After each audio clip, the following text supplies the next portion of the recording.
Okay, let me bring on Keith Levenberg. And as is often the case with Keith, it's a little random, though he's capable of talking about a lot that's in the news, but we're midway through the show now.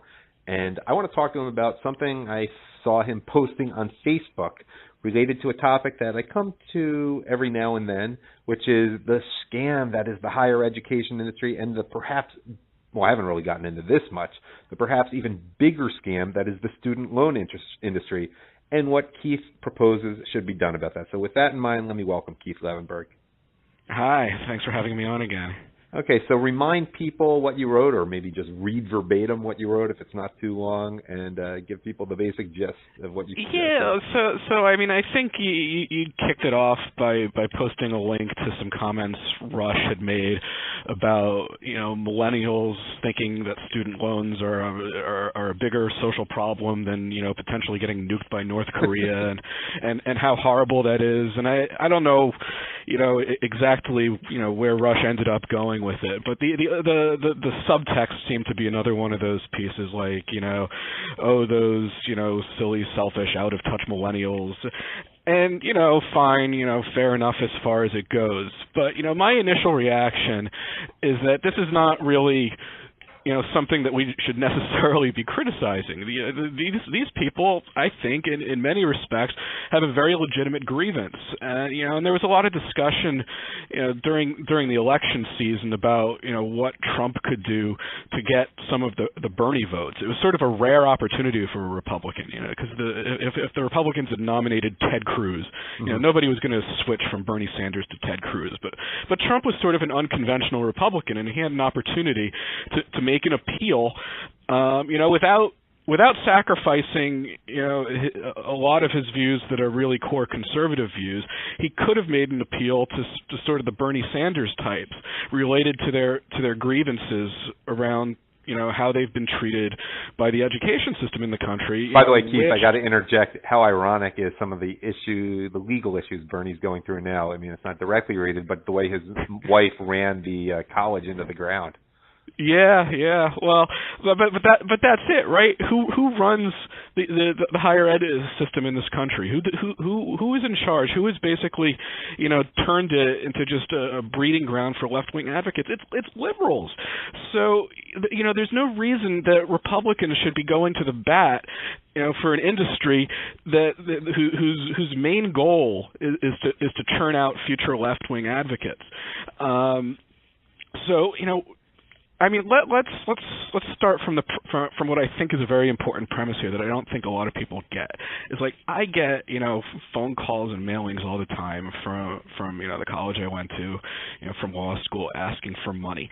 The idea is like, this is a worthy cause. You should give these people your money. Colleges are not charities. They're just not. They're not, curing the sick or feeding the poor or helping the destitute in society, except in the indirect way that if they're doing, research, it might redound to someone's benefit eventually. But that's only in the same way that, Pfizer or Procter & Gamble are benefiting society. Those are for-profit businesses. Colleges are effectively for-profit businesses too. It's just that they call their profit endowment money rather than profit. But, in every other respect, it is a business. So I just don't accept the proposition that these are charities that are worthy of charitable support just purely on account of the social good they do. Whatever social good they do is not at all different from what any number of for-profit entities do as far as social good. So let's start with that. And then let's also recognize that who are the beneficiaries of making it easier for people to pay for college? You could argue that the students are benefiting from that, but I mean, let's be serious. The real beneficiaries of when you have a regime that makes it easier for the people to pay for something are the people who are taking the money. It's the colleges. It's not the students that are the main people benefiting from this. I mean, if you walked into Macy's and the jacket's on the rack for $100 and the government's saying, hey kid, here's $100, buy that jacket. Macy's is benefiting from this. You're sort of benefiting because you get the jacket, but Macy's is the one. But that's assuming you need the jacket. It may be the equivalent is with the value of a college education, it's a Macy's in Miami that would be doing that. Yeah, exactly.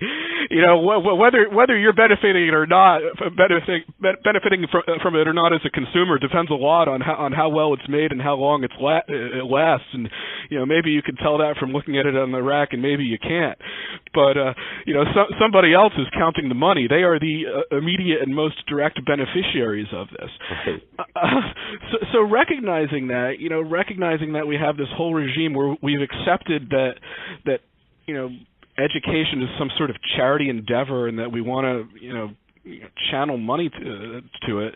It's sort of a serious issue. That you have people who are paying for this product.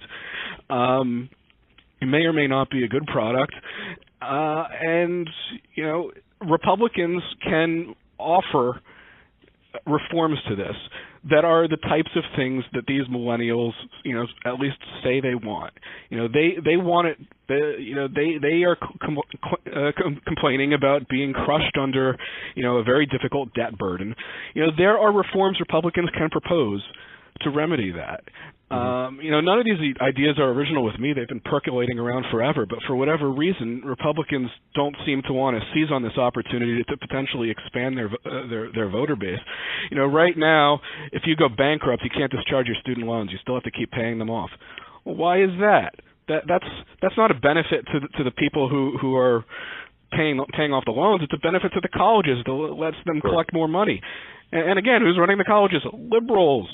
So why exactly are Republicans going to bat for this industry when they could expand their appeal by representing the consumers and stand for their own principles at the same time? Is it the industry donates equally to Republicans and Democrats, even if their ideology supports Democrats? And I'm talking about the student loan industry too. Well, certainly from the perspective of colleges, that's doesn't seem to be the case. I mean, maybe, from the financing part of the industry, things are likely to be different. But, you've seen those studies about who college professors and college administrators are donating to. But it's not their money. They're on salary.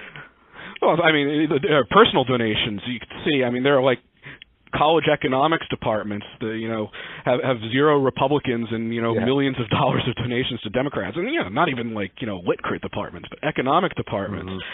And then this is something else that Republicans should be proposing, that if colleges are taking public money in the form of student loans or student loan guarantees, why shouldn't they assure some ideological diversity on their staff? We don't have that much time here left, Keith, but, do you think part of it is the Republicans are terrified of being considered anti-education, anti-knowledge, and anti-science above all else?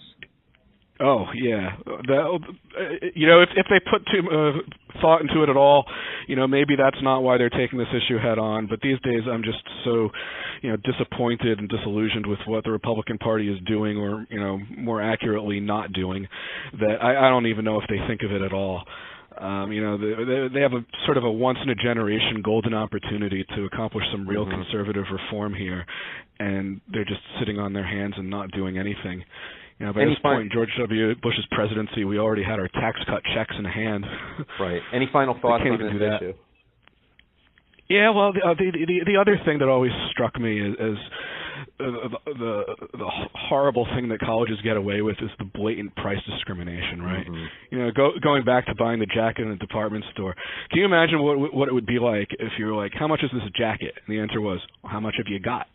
Right. Exactly. You can't do that. You can't do that in any other industry, except in the higher education industry, where under the guise of financial aid, they think it's legitimate to say, okay, you have this much money, so you pay this price. Oh, you can afford to pay more, so we're going to charge you more.